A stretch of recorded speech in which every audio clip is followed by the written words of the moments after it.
Shalom, jumpa lagi dengan saya di Klavos Sukacita. Saya akan membagi firman Tuhan bagi setiap pencinta Klavos. Mari kita berdoa.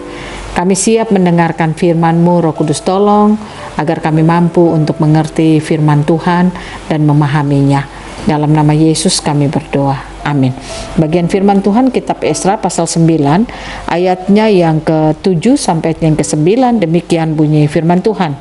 Dari zaman nenek moyang kami sampai hari ini, kesalahan kami besar, dan oleh karena dosa kami, maka kami sekalian dengan raja-raja dan imam-imam kami diserahkan ke dalam tangan raja-raja negeri, ke dalam kuasa pedang, ke dalam penawanan dan penjarahan dan penghinaan di depan umum, seperti yang terjadi sekarang ini.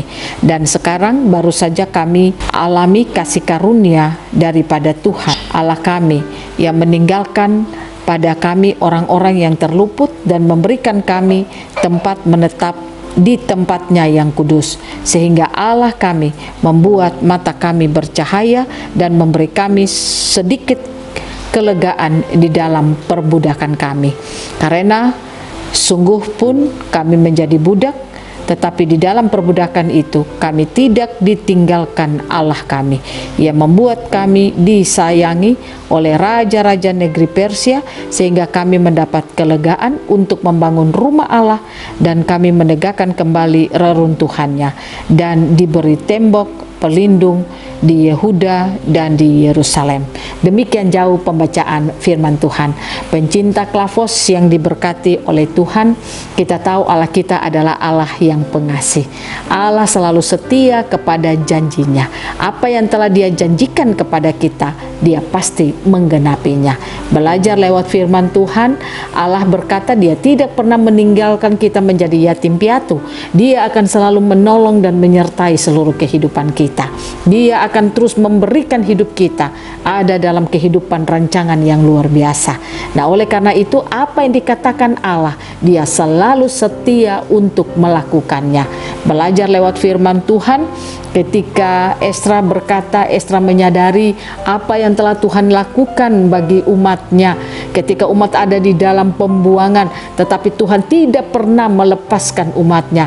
Dia selalu setia kepada umatnya, dan Dia memberikan mereka satu kehidupan yang penuh dengan kelegaan. Dia mengangkat mereka dari perbudakan, dan Dia memberikan kehidupan bagi mereka, mengizinkan mereka untuk mereka kembali membangun rumah Allah bagi kehidupan mereka di tengah-tengah situasi kehidupan yang mereka alami.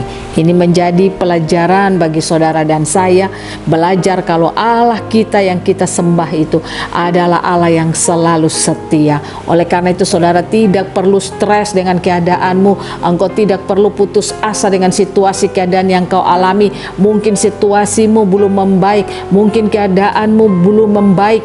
Saya katakan kepada saudara, tetaplah percaya kepada Tuhan, tetaplah melihat kalau Tuhan itu Allah yang penuh kasih, karena Dia tidak merancang kita untuk ada dalam masalah, Dia tidak merancang kita untuk ada dalam sakit-sakitan, Dia tidak merancang kita untuk ada di dalam satu kehidupan yang penuh dengan kesengsaraan, tapi rancangannya bagi kita itu adalah rancangan yang ada di dalam kemenangan, rancangan untuk berkuasa dan memerintah di tengah-tengah dunia ini.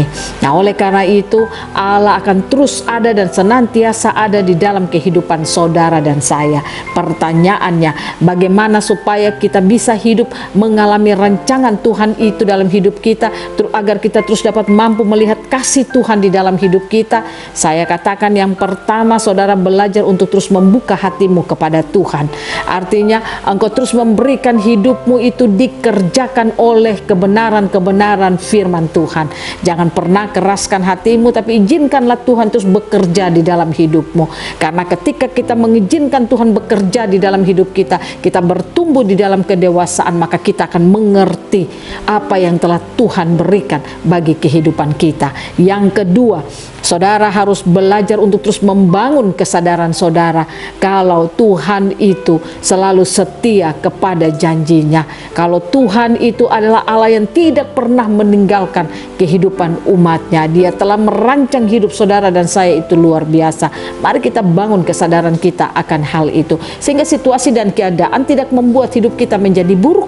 Situasi dan keadaan tidak membuat kita menjadi putus asa, tetapi situasi dan keadaan yang kita alami sekalipun itu sulit bagi kita, kita akan mampu hidup berdiri dalam kemenangan. Karena itu, pemirsa Klavos yang diberkati oleh Tuhan, saya mengajak saudara lewat bagian kebenaran firman Tuhan di saat ini. Mari kita belajar untuk terus melihat kalau Allah kita itu adalah Allah yang setia kepada janjinya. Biarlah kita akan terus berjalan di dalam kehidupan kita, berjalan dengan terus menatap kepada Tuhan, berjalan untuk terus mau membangun hidup kita lebih mengenal Tuhan dengan sungguh-sungguh, sehingga saya percaya saudara dan saya akan hidup menjadi pemenang. Biarlah Tuhan Yesus memberkati kita, Tuhan Yesus menolong kita untuk bagaimana kita terus hidup di dalam perjalanan hidup kita dengan berfokus kepada Tuhan. Amin. Mari kita berdoa. Terima kasih Tuhan. Ajari kami untuk terus kami punya kesadaran akan Engkau.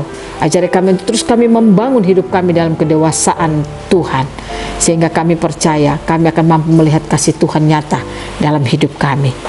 Amin. Shalom. Tuhan berkati kita.